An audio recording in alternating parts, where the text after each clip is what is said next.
ভারত সফরের ঠিক 15 দিন পরই বাংলাদেশের প্রধানমন্ত্রী শেখ হাসিনা পৌঁছে গেলেন চীনের সফরে। বাংলাদেশের প্রধানমন্ত্রীর এই চীন সফরের দিকে নজর রাখছে দিল্লি। নানান বিষয় নিয়ে আলোচনা হয়েছে ইতিমধ্যে, আর তারপর দুই দেশ যৌথভাবে 7টি প্রজেক্টের জন্য ঘোষণাও করে দিয়েছে। अस्सलाम वालेकुम व्यूअर्स, मैं हूं एहसान खान और आप देख रहे हैं यूट्यूब चैनल एहसान रिएक्शन विद एहसान। मैं उम्मीद करता हूं आप जहां भी होंगे एंजॉय करते होंगे, मज़े में होंगे और फिट फाट होंगे। व्यूअर्स, आपको बताएं कि शेख हसीना भारत से वापस आई, फिर चाइना के सफ़र पर चली गई और फिर इसके ऊपर जो भारतीय मीडिया उसने काफ़ी प्रोपेगेंडा किया, बवेला मचाया, झूठ बोला, फेक न्यूज़ कि देखें इनका जो दौरा है वो नाकाम हो चुका है, इनका जो शेख हसीना का सफ़र है चाइना का वो बुरी तरह पिट चुका है और जो चाइना ने इनको जो ऑफर्स करवाई थी उसके ऊपर वो जो डील साइन नहीं हो सके, नाकाम हो चुकी है और वो वापस आ गई हैं अपना दौरा, अपना विज़िट अधूरा छोड़कर। इस तरह मतलब जो गोदी मीडिया है इसने झूठी खबरें फैलाई, लेकिन वो असल जो खबर थी वो मैंने आपको कल ही बता दी थी कि शेख हसीना की जो बेटी है उनकी तबीयत अचानक ख़राब हुई, जिसकी वजह से उनको वापस आना पड़ा बांग्लादेश में, और कोई बात नहीं है। लेकिन वो 40 जो बड़े मेगा प्रोजेक्ट हैं, 40 जो डील हैं, एग्रीमेंट वो साइन करके आई हैं। लेकिन मैं आपको ये बताना चाहता हूँ कि अब जो वेस्ट बंगाल मीडिया है वो उसने अपना पैंतरा बदल लिया है। कल वो क्या कह रहा था इंडियन मीडिया और आज क्या कह रहा है? आज कह रहा है कि देखें ये जो शेख हसीना है, ये जो बांग्लादेश है, 15 दिन पहले ही भारत से गई, फिर चाइना चली गई और चाइना में जाके इसने MOUs को साइन कर लिया। 40 बड़े यानी जो एग्रीमेंट है वो साइन किया, जिसमें से 8 मेगा प्रोजेक्ट, जिस तरह से कर्नाफुली टनल, जिस तरह से पद्मा ब्रिज बनाया गया, इस तरह के वो कह रहे हैं कि 8 मेगा प्रोजेक्ट भी साइन कर लिए गए हैं। 40 तो वो कह रहे हैं कि हुए हैं, डील जो हुई है कि 40 के करीब प्रोजेक्ट के ऊपर काम किया जाएगा, लेकिन उसमें से जो 8 मेगा प्रोजेक्ट हैं वो उस तरह के होंगे जिस तरह से पद्मा ब्रिज बनाया गया, कर्नाफुली टनल, बंगाबंधु शेख मुजीबुर रहमान बनाई गया। वो कह रहे हैं कि इस तरह के प्रोजेक्ट जिसमें $5 बिलियन इन्वेस्ट करेगा लोन के तौर पर चाइना, बांग्लादेश के साथ मिलकर काम करेगा। अब वेस्ट बंगाल मीडिया ये बात करता हुआ नजर आ रहा है। व्यूअर्स, इसी के ऊपर वीडियो क्लिप है, टाइम वेस्ट नहीं करेंगे, वीडियो की तरफ बढ़ेंगे। जुड़े रहिएगा आखिर तक, इस वीडियो को जरूर देखिएगा, बहुत इंपॉर्टेंट ये वीडियो है। 3, 2, 1 एंड क्यू। ভারত সফরের ঠিক 15 দিন পরই বাংলাদেশের প্রধানমন্ত্রী শেখ হাসিনা পৌঁছে গেলেন চীনের সফরে। বাংলাদেশের প্রধানমন্ত্রীর এই চীন সফরের দিকে নজর রাখছে দিল্লি। মূলত দু দেশের মধ্যে স্ট্র্যাটেজিক দিক থেকে কি কি চুক্তি হয়েছে বা কোন সমঝোতার রাস্তায় দুই দেশের কূটনীতির পথ চলছে সেই দিকে যথেষ্ট নজর রাখতে চাইছে ভারত। জানা গিয়েছে বাংলাদেশের প্রধানমন্ত্রী শেখ হাসিনা ও চীনের প্রধানমন্ত্রী লি কোকিয়াং এর মধ্যে বেইজিং এ উচ্চ পর্যায়ের বৈঠকে নানান বিষয় নিয়ে আলোচনা হয়েছে ইতিমধ্যে, আর তারপর দুই দেশ যৌথভাবে 7টি প্রজেক্টের জন্য ঘোষণাও করে দিয়েছে। বাংলাদেশকে আর্থিক সাহায্য নিয়েও চীনের তরফে এসেছে প্রতিশ্রুতির বার্তা। বেইজিং এর গ্রেট হলে বাংলাদেশের প্রধানমন্ত্রী শেখ হাসিনা ও চীনের প্রধানমন্ত্রী লি কোকিয়াং এর মধ্যে কথাবার্তাও হয়েছে জানা গিয়েছে। আর কথা হয়েছে রোহিঙ্গা ইস্যু থেকে শুরু করে ব্যবসা, লগ্নি ও দ্বিপাক্ষিক সমঝোতা নিয়ে। এছাড়াও বিবিধ বিষয় নিয়ে আলোচনা হয়েছে দুই দেশের মধ্যে।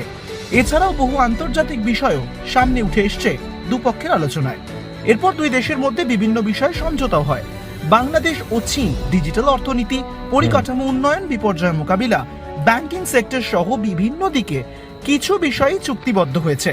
পাশাপাশি বাংলাদেশ থেকে চীনে কৃষি পণ্য রফতানির বিষয়েও স্বাক্ষরিত হয়েছে চুক্তি। মোট 21টি বিষয়ের ওপর দুই দেশ সমঝোতার পথ নিয়েছে বলে জানা গিয়েছে। বাংলাদেশের প্রধানমন্ত্রীর সঙ্গে সাক্ষাৎ হয় চীনের প্রেসিডেন্ট শি জিনপিং এর। ডিজিটাল অর্থনীতিতে বিনিয়োগ সহযোগিতা জোরদার করা, China national financial regulatory administration এবং বাংলাদেশ ব্যাংকিং এর মধ্যে ব্যাংকিং এবং ইন্স্যুরেন্স রেগুলেটরি সংক্রান্ত চুক্তি হয়েছে। অর্থনৈতিক উন্নয়ন নীতি, বাণিজ্য ও লগ্নিতে সহযোগিতার চুক্তি করা হয়েছে। একই সঙ্গে বাংলাদেশে চীনের সমর্থিত ন্যাশনাল ইমার্জেন্সি অপারেশন সেন্টার স্থাপন, সঙ্গে ডিজিটাল অর্থনীতিতে জোর দেওয়াও বিশেষভাবে নজরে এসেছে। চীনের সহায়তায় ষষ্ঠ ফ্রেন্ডশিপ ব্রিজ রেনোভেশন প্রজেক্ট নিয়েও হয়েছে নানান রকম কথাবার্তা, সই করা হয়েছে চুক্তিতে। এছাড়াও মেডিকেল সেক্টর ও মিডিয়া সেক্টর নিয়েও কথোপকথন হয়েছে বলে জানা গিয়েছে। চীনের মিডিয়া সংস্থা সিএমডির সঙ্গে বাংলাদেশের বিটিএস ও বিটিভির সমঝোতা হয়েছে। একই সঙ্গে চীনকে জিনহুয়া মিডিয়া সংস্থার সঙ্গে বিএসএস ও বিটিভির সমঝোতা হয়েছে। চীনের জাতীয় বেতার ও টেলিভিশন প্রশাসন এবং বাংলাদেশের তথ্য ও সম্প্রচার মন্ত্রণালয়ের মধ্যে সমঝোতা সম্পন্ন করা হয়েছে। সবুজ ও নিম্ন কার্বন উন্নয়নে সহযোগিতার বিষয়ে MOU স্বাক্ষরিত হয়েছে। ভারতের ক্ষেত্রে যে বিষয়টি সবচেয়ে বেশি নজরে আসার মতন তা হলো বাংলাদেশকে চীন কর্তৃক বন্যার মৌসুমে ইয়ালুজাং ব্লু এবং ব্রহ্মপুত্র নদীর জলীয় তথ্য সরবরাহ করা। একই সঙ্গে শিক্ষা ক্ষেত্রে থেকে শুরু করে সাস্টেনেবল ইনফ্রাস্ট্রাকচার ডেভেলপমেন্ট নিয়েও হয়েছে সমঝোতা। 7 প্রজেক্ট নিয়ে দুই দেশের মধ্যে আলোচনাও হয়েছে। 7টি গুরুত্বপূর্ণ প্রজেক্টের মধ্যে রয়েছে চীন বাংলাদেশ মুক্ত বাণিজ্য, চীন বাংলাদেশ দ্বিপাক্ষিক বিনিয়োগ চুক্তির পর্যায় বাড়ানো, একই সঙ্গে ডিজিটাল সংযোগের ক্ষেত্রেও টেলিকম নেটওয়ার্কের আরও পোক্ত করা, পাইপলাইন সংক্রান্ত প্রজেক্ট, রাজশাহীতে ওয়াটার ট্রিটমেন্ট প্লান্ট, দুই দেশের দুই কৃষি বিশ্ববিদ্যালয় শানডাং ও শেখ মুজিব রহমান কৃষি বিশ্ববিদ্যালয়ের মধ্যে চুক্তিও হয়েছে। লুবন ওয়ার্কশপ নিয়ে প্রজেক্টের ঘোষণাও করা হয়েছে।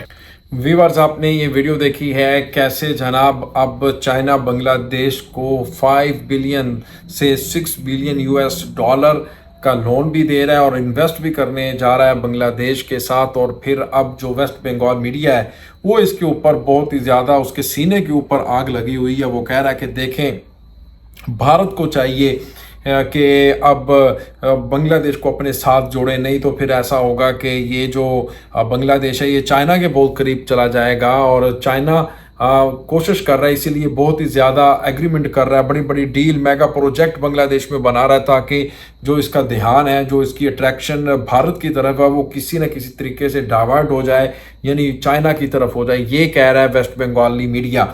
लेकिन साथ ही साथ वो ये भी कह रहा है कि देखें कि इतने बड़े मेगा प्रोजेक्ट साइन करके आ गई, MOUs के ऊपर साइन करके आ गई हैं शेख हसीना, लेकिन कल तक यही जनाब गोदी मीडिया कहता हुआ नज़र आ रहा था। उस वीडियो के ऊपर भी मैंने बात की थी कि शेख हसीना का जो दौरा है वो नाकाम हो गया है, शी जिनपिंग ने मुलाकात करने से इनकार कर दिया है। ये रही शेख हसीना, उनको मुंह नहीं लगाया गया, उनको जो ऑफर्स करवाई गई थी वो डील के ऊपर साइन नहीं किए गए। यानी इस तरह बातें की जा रही थी, इस तरह से वो जल कर बातें कर रहे थे। तो लेकिन अब वो जो असल खबर है ना भाई साहब, वो कहीं ना कहीं से सामने आ ही जाती है। आप जितना मर्जी जोर लगा लें, झूठ पर झूठ बोलते जाएं, फेक न्यूज़ के पहाड़ खड़े कर दें, लेकिन जो सच है ना, जो हकीकत है भड़वो, वो सामने आ जाती है, वो आ गई है। अब देखो, अब बांग्लादेश ने तकरीबन जो 8 बड़े प्रोजेक्ट हैं वो उस तरह के बनेंगे जिस तरह से पद्मा ब्रिज बना है, एक बड़ा पद्मा ब्रिज। और फिर देखें आप कर्नाफुली टनल, ऐसी टनल जो साउथ एशिया में सबसे अंडरग्राउंड अंडर रिवर जो बनाई गई है वो बांग्लादेश ने बनाई है। यानी ये ऐसे प्रोजेक्ट बनाए जाएंगे 8, और उसमें 5 बिलियन US डॉलर इन्वेस्ट करेगा चाइना। तो अब बताइएगा भाई, पता चला है कुछ? तो खैर व्यूअर्स, आपने भी इस वीडियो के बारे में फीडबैक जरूर देना है। मिलेंगे इंशाल्लाह नेक्स्ट वीडियो में, तब तक के लिए अल्लाह हाफिज।